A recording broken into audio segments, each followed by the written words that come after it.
Mom's sick, so I came instead. Little girl walked into the job interview. What the Millionaire CEO did next was unbelievable. Hello? I'm so sorry. Sarah's voice trembled as she pressed the phone to her ear. Her breathing was shallow, rapid, a result of the fever burning through her fragile frame. I'm in the hospital. I truly want to come. I've been preparing, but right now Ma'am, the voice on the other end was cold, unbending. We do not reschedule interviews. If you are not present at the designated time, your application will be disqualified. Thank you. Click. The line went dead. Sarah's arm fell to her side, as if all strength had drained from her. She stared up at the white ceiling of the hospital room, the pale morning light slipping through the blinds.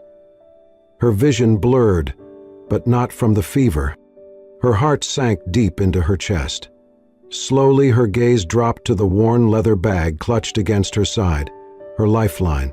She pulled it close and opened it with trembling fingers.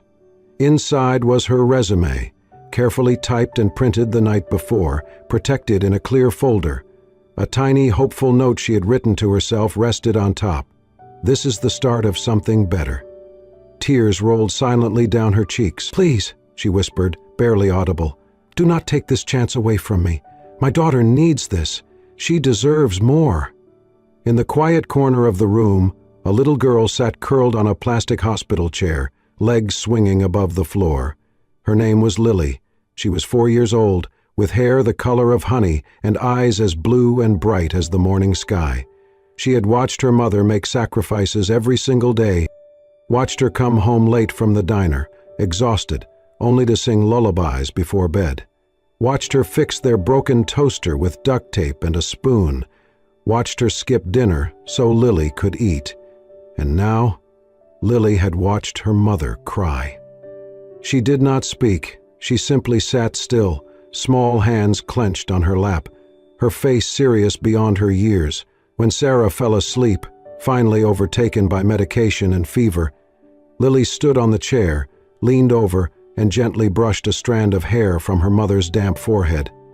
Then she climbed down. She tiptoed to the bag, unzipped it slowly, and took the folder inside, the one her mom had looked at every night for a week. She stared at it for a long moment. Then she turned, walked to the coat rack, and reached for her favorite pink dress. The one with the little white bows on the sleeves? She slipped into it without a sound.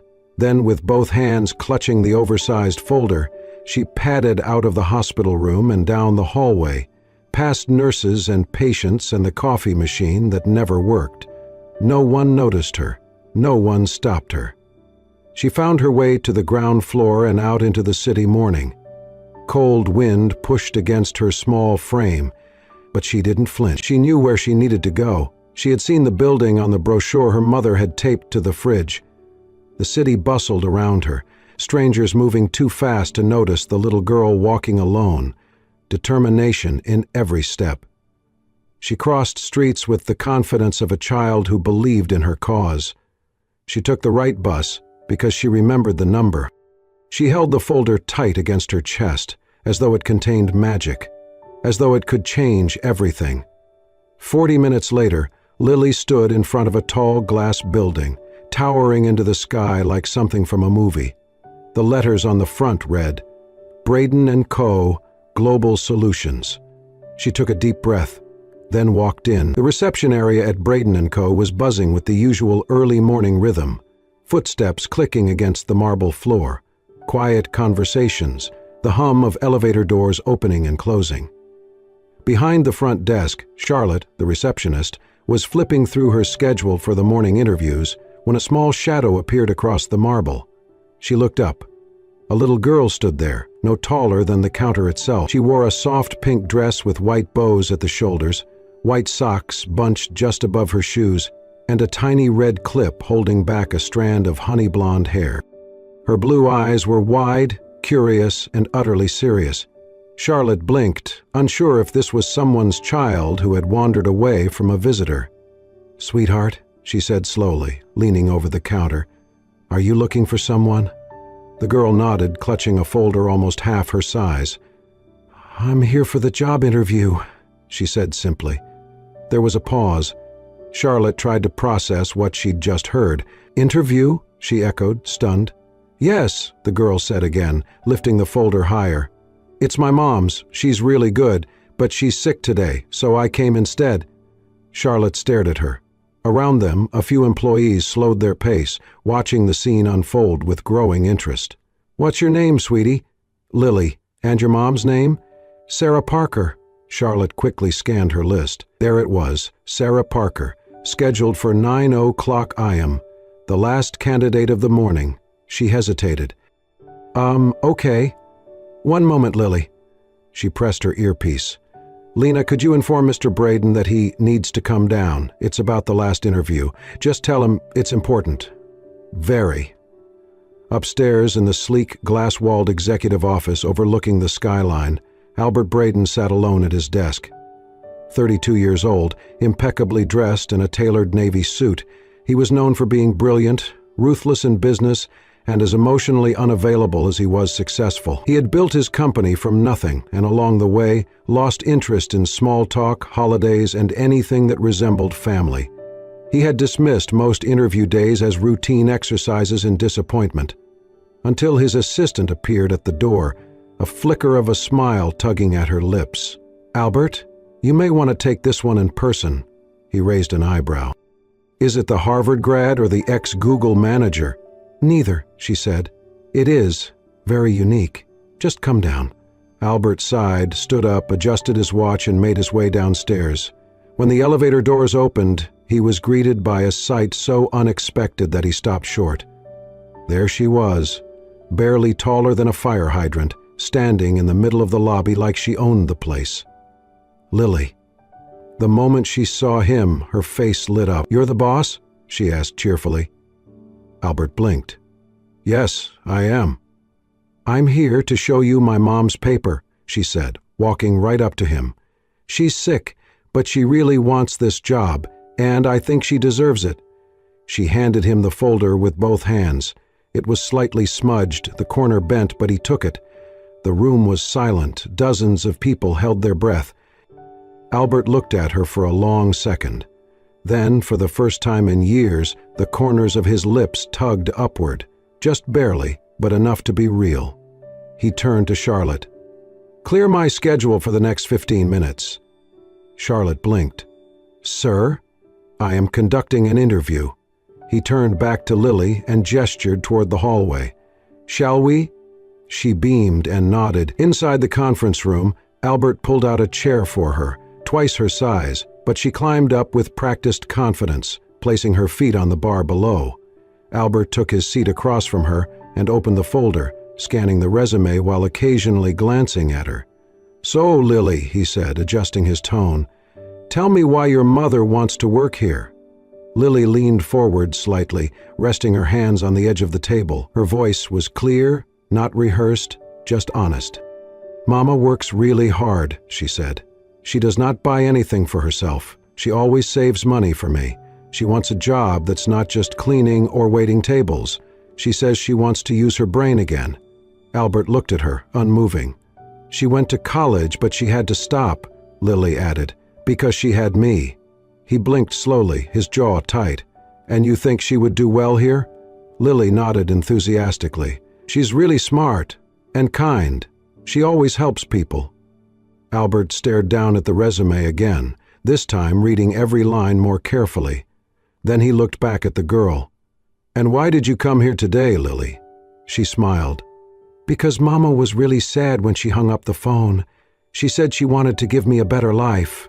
So I came to help." Albert leaned back slightly. His expression softened. Not much, but enough for anyone who knew him to realize something profound had just shifted. He gave a small, genuine smile. "Well then," he said, closing the folder gently, "let us begin the interview." Albert sat across the table, hands loosely clasped over Sarah's resume. Though he had stopped reading it, his eyes were on the little girl seated opposite him, posture straight, feet dangling, eyes bright and unwavering. He spoke with unusual gentleness. "Can you tell me," he asked, "what your mom is like?" Lily's hands were folded in her lap. She blinked, thinking, then said with quiet certainty, "Mama works all day. All the time." He tilted his head slightly. "What kind of work?" "She cleans houses. And sometimes she's a waitress. Sometimes she brings food to people's doors. She never gets to sit down much." Albert frowned slightly, nodding for her to continue. "She never buys anything for herself," Lily added. "Even when her shoes have holes, she says, 'No, these are still good,' and then she buys me new ones instead." Albert glanced down at the girl's feet, white sneakers with glittery stars on the sides. New. Clean. It made sense now. "She always puts me first," Lily said, and her small voice turned soft. "Every time." There was a long pause in the room. The city noise was muted by the thick windows. In that quiet, Albert felt something stir inside his chest, something that had been still for too long. "Did your mom go to college?" he asked gently. Lily nodded. "She did. She says she loved learning. But she did not get to finish. She had me." Albert's breath caught in his throat. He leaned back slightly in his chair, eyes never leaving her. "She told me," Lily continued, "that she didn't regret it. She says I'm her favorite reason to stop anything." That sentence, so pure, so full of loyalty and sacrifice, landed with the weight of truth. Albert closed the folder. He could imagine it. A young woman, bright, ambitious, full of potential, and then suddenly completely alone. No family support, no partner, a baby. And instead of running, she chose to stay, to build a life around that baby. Even if it meant scrubbing floors, waiting tables, missing meals. That kind of strength was not listed on resumes. "And what do you want for your mom?" he asked, his voice low. Lily tilted her head, thinking again. "I want her to be happy," she said. "She's always tired, but she smiles when I draw pictures for her or when we watch cartoons. I think she just needs a break." She paused, then looked up at him with eyes as wide and blue as the ocean. "Mama doesn't need a lot of money," she said earnestly. "She just wants a job that lets her buy ice cream every weekend." Albert froze. Something about that, so simple, so heartbreakingly innocent, cracked a piece of his well-armored exterior. "She told me once," Lily whispered, "that she would be the happiest woman in the world if she could just give me that. A little bit of ice cream. Every Saturday." He swallowed hard. For a moment, he forgot to breathe. The silence between them was thick now, not awkward but reverent. Lily shifted in her chair, legs swinging again. Albert finally leaned forward, placing the folder gently on the table. "Lily," he said softly, "you know, I have interviewed a lot of people in this room." She looked at him curiously. "But no one has ever said something that mattered quite like that." She smiled, unsure what he meant, but sensing it was something good. "I think," he said slowly, choosing his words with care, "your mother might be exactly the kind of person we need." Lily's face lit up. "Really?" Albert nodded. "Really." Then, for reasons he could not explain even to himself, he added, "And I happen to know a place that has very good ice cream." She beamed. "Mama would like that." He smiled, a little wider now, a rare, genuine smile, one that reached all the way to his eyes. For a moment, he let himself imagine it. Sarah sitting across from him, not in desperation, but with dignity. Lily by her side, laughing. A life that was not built on sacrifice alone, but one where someone finally showed up for them. He stood, walked to the door, and called for his assistant. "Please find out which hospital Sarah Parker was admitted to yesterday," he said calmly. "Send flowers and something for a little girl. Ask if she is available for a formal interview once she is well." Then he looked back at Lily, who was now standing proudly beside the chair, folder in hand again. "Thank you for coming today," he said. "You did a very brave thing." She shrugged playfully. "Mama says I'm brave all the time." Albert held the door open for her. "She's right." Albert sat alone in his office, the folder still resting on his desk. The room was quiet now, sunlight creeping across the floor through floor-to-ceiling windows. Outside, the city buzzed along its usual path, but inside, something had shifted. He opened the folder again, not out of obligation, but out of genuine curiosity. Sarah Parker. Her name was typed neatly at the top of the page. Beneath it, a concise and well-structured resume unfolded. A record not of prestigious titles or high-powered jobs, but of promise and perseverance. Academic achievements first, full scholarship to a reputable university, honors in her freshman year, president of the Student Marketing Club, peer mentor. Her GPA was impressive and her professors had left glowing references. Then, a sudden gap. No degree completed, no internships. Instead, the next section began with a string of part-time positions: waitress, housekeeper, delivery driver, late-night janitor. The kind of jobs no one boasted about, the kind of jobs that kept a roof over a baby's head. Albert read slowly, absorbing each detail, each choice. At the very bottom of the resume, beneath the last line of experience, a small handwritten note caught his eye. It was in soft ink, slightly slanted. Not dramatic, not begging. I am not looking for sympathy. I am only asking for a real chance. He stared at those words. They said more than any cover letter ever could. Albert leaned back in his chair and looked out the window, thoughtful. He had built his company on logic, data, measurable results, but there was something about this, about her, that broke through all of that, not because he felt sorry for her, but because he admired her.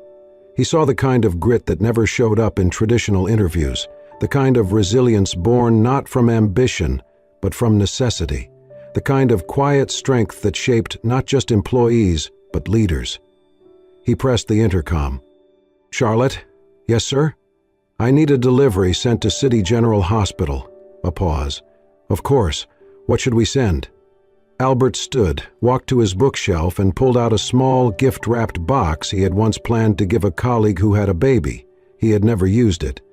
"And have the florist downstairs prepare something simple, not too grand, just something kind." Charlotte hesitated.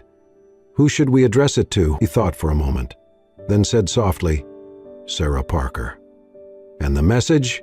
Albert glanced back at the resume, then replied, "To the strongest woman I have yet to meet." The morning sunlight slipped through the hospital blinds, warm against Sarah's pale cheeks. Her head ached dully, and her limbs still felt heavy from fever, but something was different. The air in the room held a strange, almost fragile calm. She turned her head slowly and saw it.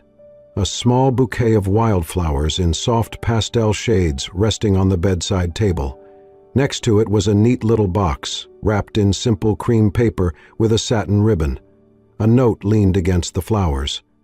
Confused, Sarah reached for it with trembling fingers. "To the strongest woman I have yet to meet." Her heart skipped. She sat up straighter, blinking in disbelief. It was addressed to her. Carefully, she opened the box to find a small pack of chocolate milk and a handwritten card, nothing extravagant, but impossibly thoughtful. "Lily." Her stomach dropped. She reached for her phone with panic tightening in her chest. She had been too weak to stay awake last night. What had her daughter done?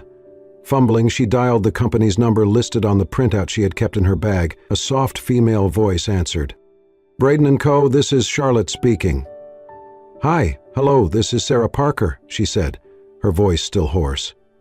I think there's been a misunderstanding. My daughter, she's only 4. I think she may have come to your office yesterday with my resume. I'm so sorry. She didn't mean any harm. She just..." The woman chuckled gently on the other end. "Miss Parker, no need to worry. In fact, your daughter might be the bravest person to ever walk into our lobby. Our CEO was very impressed." Sarah froze. "Your CEO?" "Yes," Charlotte replied warmly. "He would like to meet you, formally this time. If you're feeling better, he's cleared some time this afternoon." Sarah's breath caught. "Are you sure?" "We are very sure." That afternoon, Sarah stepped out of a cab in front of the towering Braden & Co. building. She clutched her bag tightly, her legs still weak, her cheeks flushed from the lingering fever. She had changed into a simple navy mule blouse and skirt, not the best she owned, but the cleanest. Her blonde hair was tied back neatly. She tried to steady her nerves, but her heart thudded relentlessly in her chest. Inside the lobby, the receptionist greeted her like an old friend.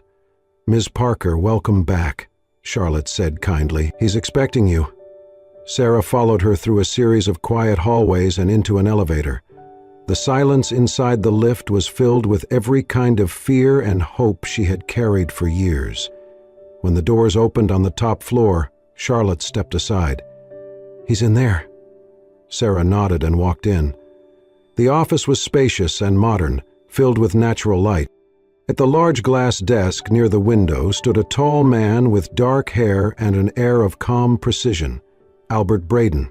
He looked up and smiled, a real smile, not polite, not forced. "Miss Parker," he said, stepping forward, "I'm glad you're feeling better."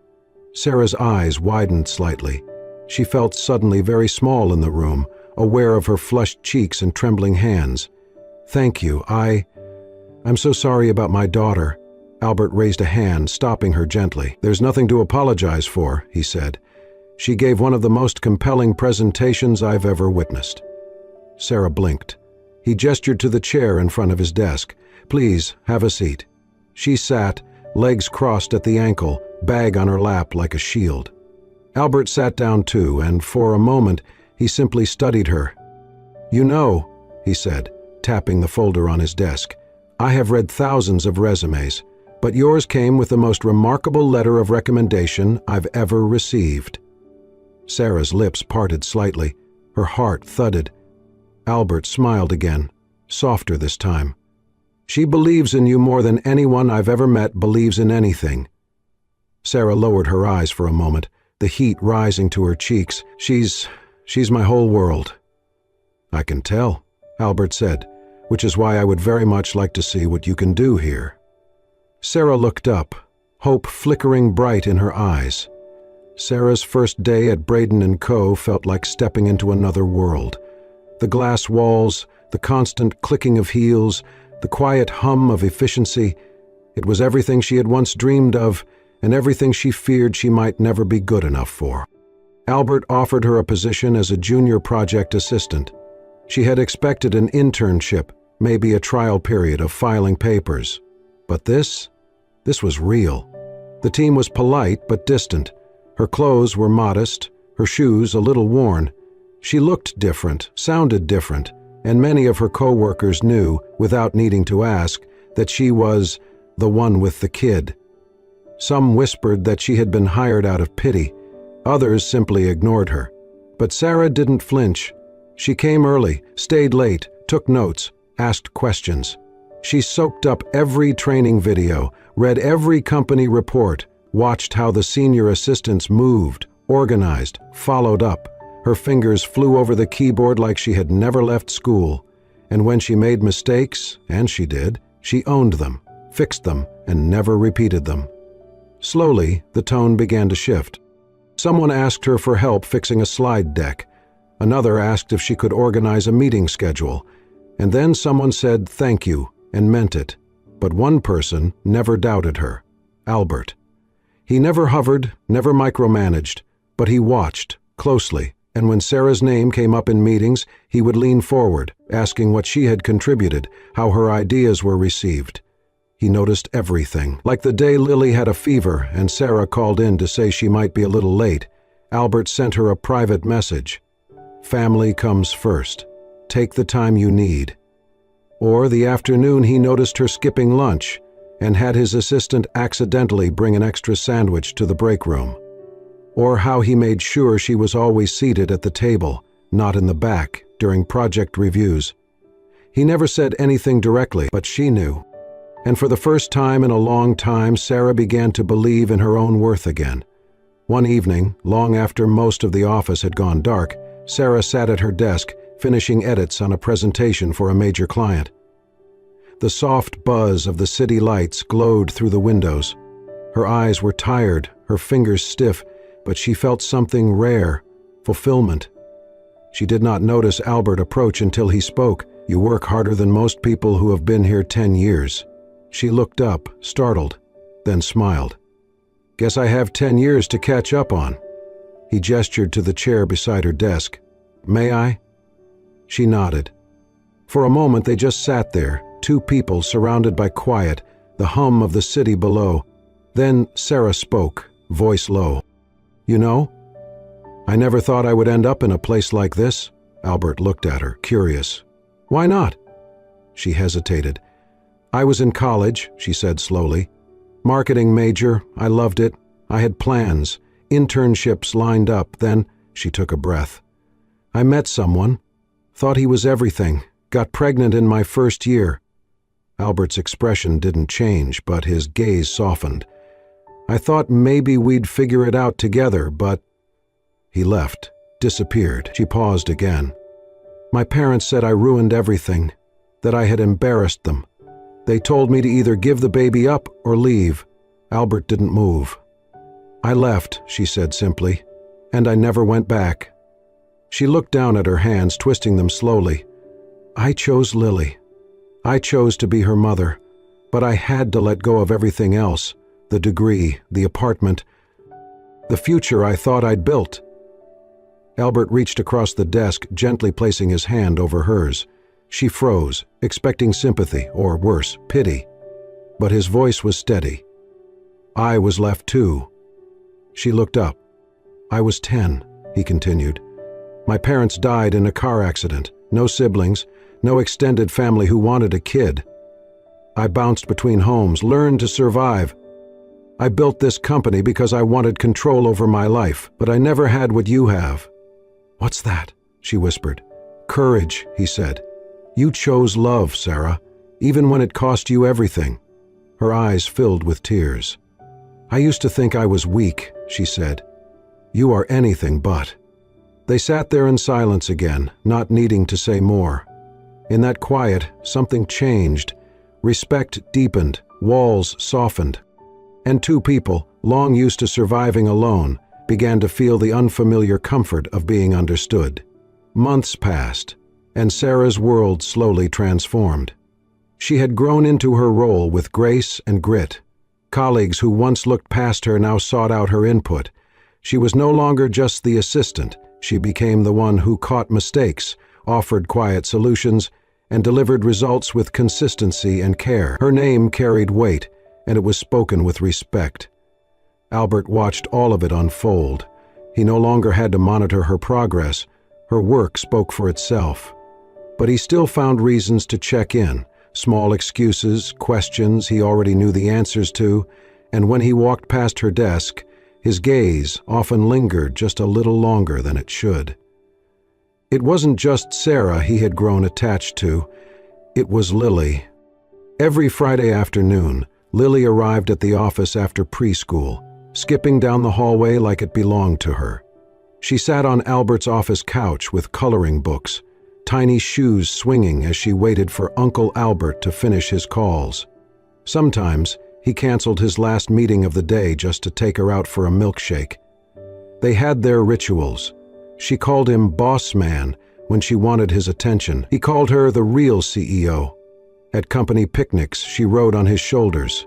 In the lunchroom, she always saved him the last cookie. Sarah saw all of it, and each moment left her heart fuller and more frightened. She had loved quietly for so long, buried her hopes beneath practical needs. Now, love was staring her in the face every day, and it was smiling, carrying her daughter on its shoulders. One evening, the three of them sat in Albert's office after hours. Lily was curled up in the corner with a juice box, humming as she colored in a sketch pad. Sarah and Albert were finishing up a project recap, laughter easy between them. The kind of laughter that belonged to people who had seen each other's scars and chosen to stay anyway. When they finished, Sarah leaned back, stretching. She's tired, she said, glancing at Lily. Albert looked over. We can carry her down. Sarah smiled, then stood. Let me grab her bag. As she turned away, she heard Lily's small voice behind her. Mommy? Sarah turned. Can I call Uncle Albert, Daddy? The room went completely still. Albert froze. Sarah stared, the bag slipping slightly from her fingers. Lily looked up, innocent and sincere. "Because he always picks me up and brings me ice cream. And he reads to me like you do. And he makes you smile." Sarah's eyes filled instantly. Her breath caught in her throat, not from surprise, but from certainty, because deep down she had already known. She had known from the way Albert looked at Lily like she mattered, from how he spoke to Sarah like she belonged, from the quiet safety she felt in the spaces between them. This man, who had once built walls of steel around himself, had let them in, and somewhere along the way, they had built something neither of them expected: family. She knelt in front of Lily, voice soft and trembling. "You can call him whatever feels right to you, baby." Then she turned toward Albert, afraid of what she might find in his face. But he was already walking toward them. He crouched down beside them both, eyes gentle. He looked at Lily, then at Sarah. "I would be honored," he said. Sarah broke. Tears spilled freely now, not of fear or even relief, but of something far deeper: belonging. 1 year later, Sarah Parker was no longer just the nervous young mother who had walked into Braden & Co. with nothing but hope and a resume. She was now Sarah Parker, project team lead. Confident and poised, she led meetings, guided junior staff, and earned praise from every corner of the company. Her name showed up on success reports and in conversations that mattered. And always close by, quietly and constantly, was Albert. At first, their relationship was private, not from shame but respect, for their roles, for the company, and for each other. But as weeks turned into months, it became impossible to hide. Albert brought Lily her favorite pastries on Monday mornings. Sarah was the only one allowed to interrupt his meetings, and the way their eyes met across the room told a story no one needed explained. It was never office gossip. It was something real, something people quietly rooted for. Sarah earned the admiration of her team not just for her work ethic, but for her kindness. She knew birthdays, helped with late-night projects, and remembered what it felt like to be overlooked. Lily, too, had become part of the company's fabric. She had her own seat in the break room, a drawer for crayons in the supply cabinet, and a fan club made up of executives and interns alike. She once opened a quarterly meeting with a cheerful, "Good morning, team," and no one forgot it. To many, she was the company princess. To Albert, she was simply his daughter. On the night of the annual Christmas gala, the ballroom sparkled with soft gold and forest green. Fairy lights hung above velvet-covered tables, music played, laughter echoed, and champagne flowed. Sarah stood by the grand tree in a deep blue gown, glowing with quiet grace. Her blonde hair shimmered, her smile calm and assured. Lily twirled nearby in a white dress, silver shoes flashing beneath her. As she laughed and danced, Albert stood just a few feet away, drink in hand, dressed in black tie, watching them both. His smile was different now, warm, open, deeply content. He had once kept himself apart from these things. Tonight he stayed close, not for show, but for love. Later, someone tapped a glass. The room quieted. Albert stepped forward. "I know this is the time of year when we usually talk numbers, growth, and goals," he began, glancing toward Sarah. "But tonight, I want to talk about something that changed my life." He looked toward Lily, now enjoying 2 cookies with frosting on her cheeks. "A year ago, I received the most unexpected job application I've ever seen. It was hand-delivered by someone about 3 feet tall, wearing a pink dress, holding a resume twice her size." Laughter rose around the room. Sarah covered her face, tears threatening already. Albert smiled, then grew more serious. "That little girl walked into my office with no fear. She looked me straight in the eye, and in that moment she brought more than a resume. She brought hope, courage, and the beginning of something I never knew I needed." He stepped toward Sarah and Lily and gently pulled them close. "To both of you," he said softly, eyes misty now, "thank you for showing up, for holding on, and for walking into my life exactly when I needed you." Then turning to Lily, he whispered with a smile, "For stepping into my office in that pink dress, holding that giant resume. Applause erupted, glasses clinked, and beneath the sparkling lights they stood together, not as CEO, employee, and child, but as something much more lasting, as a family. A family born from bravery, faith, and one unforgettable walk into the unknown.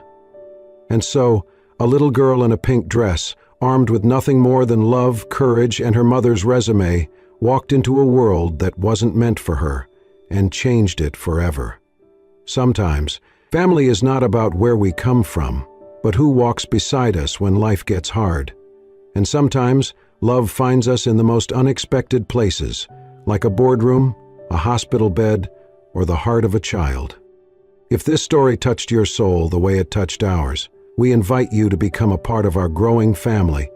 Subscribe to Soul-Stirring Stories for more true life tales that remind us all of the beauty, resilience, and quiet miracles hiding in everyday moments. Until next time, keep your heart open. You never know what story might walk into your life.